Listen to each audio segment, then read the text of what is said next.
Depot क्या करते हैं कि 15 का दिन का राशन तो दे देते हैं, 15 दिन का कमाना पड़ता है। 15 दिन बंदा सोचता है जरूरी खेतों में कमाना, उससे बेहतर है कि मैं काम पे दिहाड़ी लगा लेता हूँ।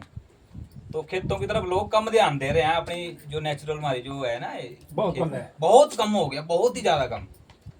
तो हम वापिस इन चीज़ों पे दोबारा अगर हम लोग बातचीत करते हैं, ऐसे गांव में आकर के लोगों से बात करते हैं, और कई जगह इम्प्रूव भी हो रहा है इन चीज़ों, लोग समझ रहे हैं, बातचीत कर रहे हैं और उन चीज़ों पे दोबारा आ भी रहे हैं।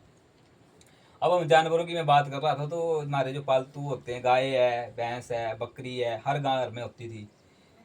तो बैलों से हम लोग खेती करते थे। अब एक दो गाय अगर मान लो हमारे घर में है, अगर वो दूध देती है, दूध देने से क्या होता है कि एक घर की इकोनॉमी चल पड़ती है। उससे कहता है दूध से दही भी हो जाएगा, लस्सी भी हो जाएगी, घी भी हो जाएगा, खेतों के लिए गोबर भी हो जाएगा। तो एक दो का जानवर रखने से, और गांव में रखना तो मुश्किल भी नहीं है, मेरे को लगभग सबके घर में होने भी आज के टाइम पे। तो उससे पूरे घर की लगभग इकोनॉमी चल पड़ती थी। लेकिन धीरे धीरे इन्होंने क्या किया कि पहले इन्होंने हमारे बल्द खत्म किए। बल्द खत्म करने के लिए इन्होंने वो लेकर के आए, वो डंगर डॉक्टर वाला जो मैंने भी बात करी ना, आर्टिफिशियल इंसेमिनेशन के थ्रू बच्चे जब इन्होंने वो लगे करने, गर्भाधान लगा उन्हें, तो उस दौरान क्या हुआ है कि लोगों ने फिर बल्द रखने धीरे छोड़ दिए। फिर छोटे छोटे ट्रैक्टर आ गए आजकल फसल लगाने के लिए, तो बल्द होगी तो फिर जरूरत ही नहीं बची हुई है। अब हम ट्रैक्टर से अगर मान लो खेती कर रहे हैं, बल्द हमारे पास है नहीं है। कल को अभी पीछे दिक्कत आई थी कि पेट्रोल के रेट महंगे हो गए एकदम, और पेट्रोल मिलना बंद हो गया। बाय द वे पेट्रोल हमारे पास बल्द भी ना हो और उधर से पेट्रोल भी मिलना बंद हो जाए, बोतलों में देना बंद कर दें वो, तो फसल तो हमारी फिर भी रहेगी वैसे ही। हाथों से कितना खंड खंड के बंदा लगाएगा उसको। तो उसके बाद हमारा जैसे चार चीजें होगी, मतलब जल, जंगल, जमीन, जानवरों की रक्षा करना और इनके ऊपर फैसला लेना जो है ना, वो मतलब गांव वालों को उसका ही अधिकार होना चाहिए। ऊपर से कोई भी ऑर्डर आए, कोई भी कुछ आए, पहले गांव वालों की भागीदारी होनी चाहिए। उसको लिए बोलते हैं ग्राम सभा। तो ग्राम सभा का कंसेप्ट होता है, एक आती है ग्राम पंचायत, एक आती है ग्राम सभा। ग्राम सभा अलग चीज है, ग्राम पंचायत अलग। ग्राम पंचायत जो है वो सिस्टम की ही बनाई हुई है, उसमें इलेक्शन होते हैं, प्रधान होता है, उप प्रधान होता है, वार्ड मेंबर होता है। लेकिन ग्राम सभा ये है जो हम लोग बैठे हैं, इसको ग्राम सभा बोलते हैं। अगर यहाँ बैठ करके हम लोग कोई रेजुलेशन पास करते हैं कि भाई हमारे गांव में कुछ जो भी कोई काम कराना हो, कोई भी आप बता लो, तो यहाँ हम एक रेजुलेशन पास करते हैं, एक लेटर पे लिखते हैं और चर्चा करते हैं। चर्चा करने के बाद हम लोग उसके ऊपर सब लोग अपनी सहमति जताते हैं साइन करके, फिर हम लोग वो लेटर प्रधान को देंगे कि भाई ये ग्राम सभा ने ये पास किया है, अब तेरी जिम्मेवारी है, तेरे को 29 दिन का टाइम देते हैं, 29 दिन के अंदर तू ये काम करके दे दे। अगर तुम ये नहीं कर सकता तो फिर हम गांव वाले मिल करके इस काम को करेंगे, और फिर तेरी प्रधानी फिर सेफ नहीं रहेगी आने वाले टाइम के लिए, ये भी बोल देना। तो ये ग्राम सभा कंसेप्ट आ गया। नेक्स्ट उस पर हम बात करते हैं शिक्षा, स्वास्थ्य, न्याय, खेती, राजनीति और धर्म। तो खेती की मैंने बात अभी कर ही लिया आपके साथ कि खेती जैसे पहले हमारी सिस्टम में कैसी होती थी और अब कहाँ चली गई। और शिक्षा की बात अगर मैं करूँ तो मैं थोड़ा और पीछे चला जाऊँगा। जब हमारे देश में अंग्रेज नहीं आए थे उससे पहले के टाइम की जो शिक्षा होती थी हमारे गाँव, हर गाँव में या जितना भी एरिया होता है बंटा, वहाँ पे गुरुकुल होते थे। तो वहाँ की जो उस टाइम जो शिक्षा दी जाती थी ना, जो गुरु शिक्षा देता था, वो शिक्षा होती थी कि हम लोग जैसे यहाँ इस पहाड़ी एरिया में रह रहे हैं तो हम यहाँ पे जिंदा कैसे रह सकें, हम यहाँ कैसे सरवाइव कर सकें। शिक्षा उस टाइप की होती थी। आज जो शिक्षा हमें स्कूलों से मिल रही है, उस शिक्षा से हमें मिल रही है कि हम नौकरी कैसे पाएं, बड़े से बड़े ओहदे पे कैसे पाएं। अगर मान लो मैं पढ़ लिख करके बड़ा मतलब अच्छा पढ़ाई लिखाई करके बड़ी कंपनी में या बड़े ओहदे पे चला गया ना, तो कन्फर्म है कि मैं जाकर के बाहर शिफ्ट हो जाऊंगा किसी बड़े शहर में, बड़ा घर लेकर, बिल्डिंग ले, फिर मैं गांव का नहीं रहा, फिर मैं शहरवासी हो जाऊंगा। तो धीरे धीरे करके क्या होगी, जो गांव के इंटेलिजेंट लोग हैं, इंटेलिजेंट बच्चे हैं, जिनको गांव के बारे में सोचना है, ये धीरे धीरे शिफ्ट हो रहे हैं बाहर की तरफ। गांव को कोई नहीं सोच रहा है कि गांव को कैसे डेवलप करना है। ये बात ठीक है।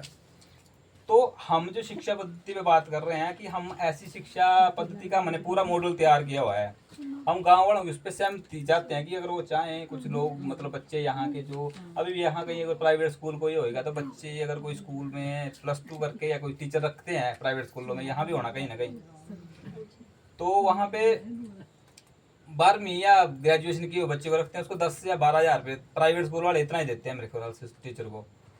तो हम ये बोलते हैं कि गांव के जो बच्चे एजुकेशन में इंटरेस्टेड हों, तो हम उन बच्चों को ट्रेनिंग दिला करके, ये दीना कुमारी जी हमारी एजुकेशन ट्रेनिंग में वहाँ पे गई भी थी, तो हम उनको थोड़ा ट्रेंड करके, आप अपने ही गांव में स्कूल है, जो प्राइवेट स्कूल है या सरकारी जहाँ भी है, उन बच्चों को वहाँ पे स्थान दो।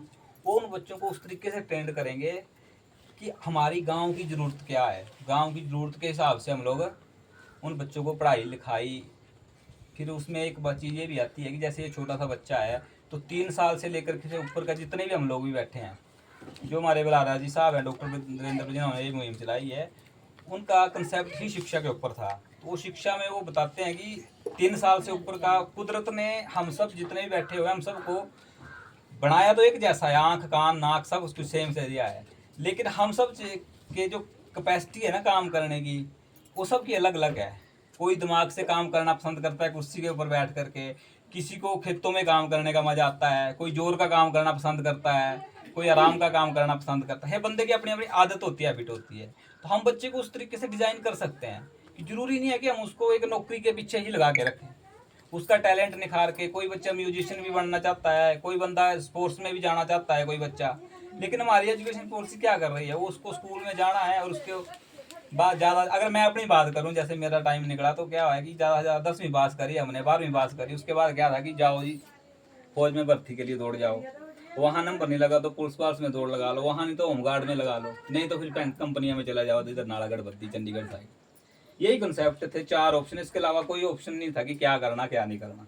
और यहाँ पर भी मेरे को लग रहा है यही है, भर्तियाँ देख लो, अगर कुछ नहीं होता है तो फिर चलो नालागढ़ भर्ती उस साइड फैक्ट्री में काम करने के लिए। तो हम उस शिक्षा के ऊपर काम कर रहे हैं कि क्यों ना हम लोग यहीं गांव में ही रोजगार पैदा करें, गांव में छोटे छोटे लघु उद्योग शुरू करें। उसके लिए चाहिए होती है गांव वालों की सहमति। अगर गांव वाले साथ देंगे तो हम आगे भी काम करेंगे, बातचीत करने के लिए दोबारा फिर आएंगे। दूसरी बात करते हैं स्वास्थ्य के ऊपर। जैसे मैंने शुरू में कोरोना की बात करी थी, जैसे वो जो बीमारी आई थी, तो स्वास्थ्य की अगर मैं बात करूं तो आज के टाइम पे इसके ऊपर भी बड़ा घपला हो रहा है। दवाइयों के नाम पे हम लोगों को बड़े बड़े हॉस्पिटल भी खुल रहे हैं, बड़ा बड़ा सिस्टम भी खुल रहा है, लेकिन उसके ऊपर लूट बाजार भी बड़ी भारी हो रही है।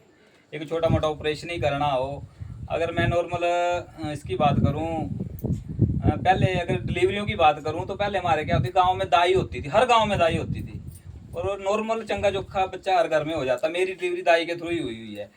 तो आज के टाइम पे तो वो दाइयाँ तो बची नहीं है, हमें हॉस्पिटल ही जाना पड़ता है। हॉस्पिटल अगर तुम डिलीवरी करोगे तो डॉक्टर पहले डरा देता है कि ये सीजेरियन नहीं होना है, इसका तो चांस ही नहीं है नॉर्मल होने के। तो पहले तो काम तो वहीं दुकानदारी शुरू हो जाती है। हो भी जाएगा तो फिर बच्चे को पैदा होते इंजेक्शन भी लग जाते हैं दनादन वहीं। उसका भी कुछ कॉन्सेप्ट जो भी होएगा वो जब अगली बार जब हमारी बड़ी मीटिंग हुई तो उसमें बताऊंगा मैं। तो और भी बीमारियां ले लो, जैसे जब से ये सुइयां लगी हुई हैं तो लोगों को दिक्कतें आना भी मेरे को लग रहा है शुरू हो चुकी हैं। हमारे वहाँ तो बुरे हालात हैं, डेथें भी हो रही हैं लोगों की, दिक्कत आ रही है। कईयों को घुटने छोड़ जा रहे हैं, कईयों को हार्ट अटैक आ रहा है, कईयों की ब्रेन हेमरेज आ रहा है। तो दिक्कत लोगों को आ रही है। और 2022 के वो लगने के बाद, सुइयां लगने के बाद, तो स्वास्थ्य के ऊपर जैसे बड़े बड़े हॉस्पिटल खुले तो हैं, लेकिन वो नहीं है, लूट भी उतनी बराबर की हो रही है टेस्टों के नाम पे, किसी भी चीज़ के नाम पे।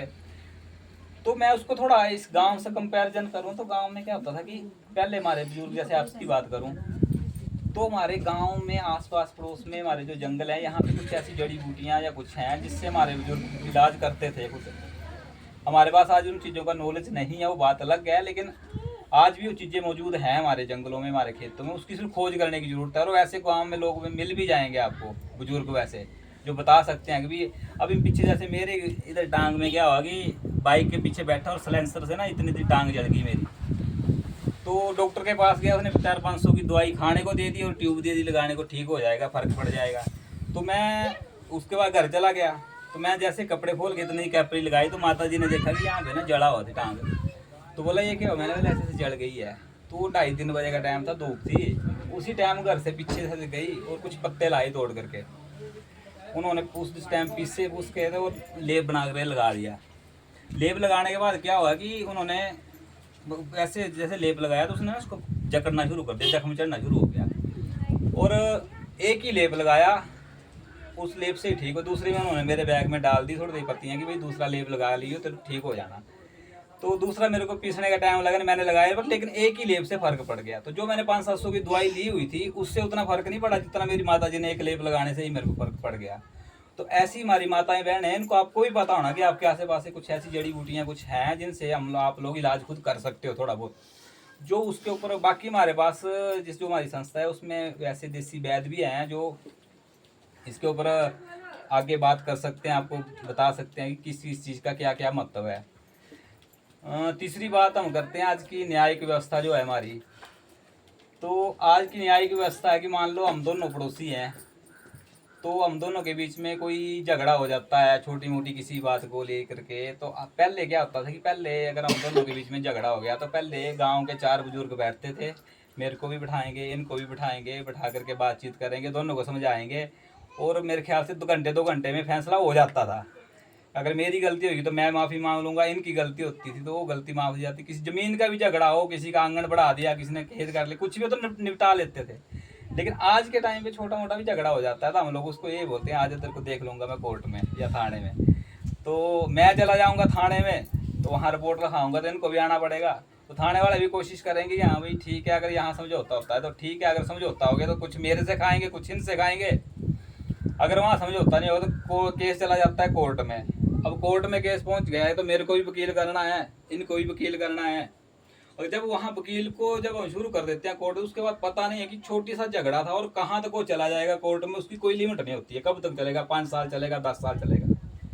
तो हम ये बोलते हैं कि वो व्यवस्था अच्छी थी कि जो जिस पे हम लोग अब चल रहे हैं ये व्यवस्था बेहतर है, जिसमें हम 2 घंटे में अपना निपटारा कर लेते थे वो बेहतर है, या जिस तरफ हम जा रहे हैं ये बेहतर है। ये फैसला गाँव वालों को करना है, और करना भी आप लोगों ने, हमने तो सिर्फ बात करनी है। खेती के ऊपर बात ही हम कर ही ली। अगर राजनीति की बात करें तो राजनीति की बात करना तो मेरे को लग रहा है बेकार ही है, उसमें तो बड़ा भारी झोल है, सबको पता ही है।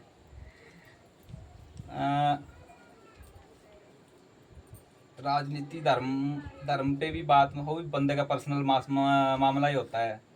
तो यही थे मेरे कुछ 4 मुद्दे, जल, जंगल, जमीन और जानवर, शिक्षा, स्वास्थ्य, न्याय, खेती, और रोटी, बेटी और माटी का समान।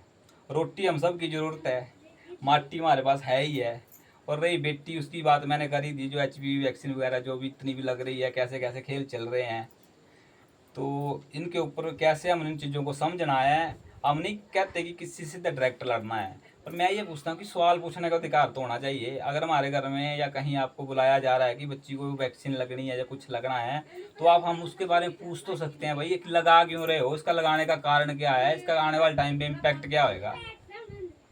तो ये कुछ बातें मैं करना चाहता था। अब मैं चाहता हूँ आप भी कुछ बात करो, फिर उसके ऊपर थोड़ा आगे डिस्कस करें कुछ। जैसे दीना जी थी, अभी हमने पीछे एक एजुकेशन का सेमिनार रखा था शिमला में, तो ये आए हुए थे, तो थोड़ा आप बताओ जैसे एजुकेशन पे हमने जो वहाँ किया था।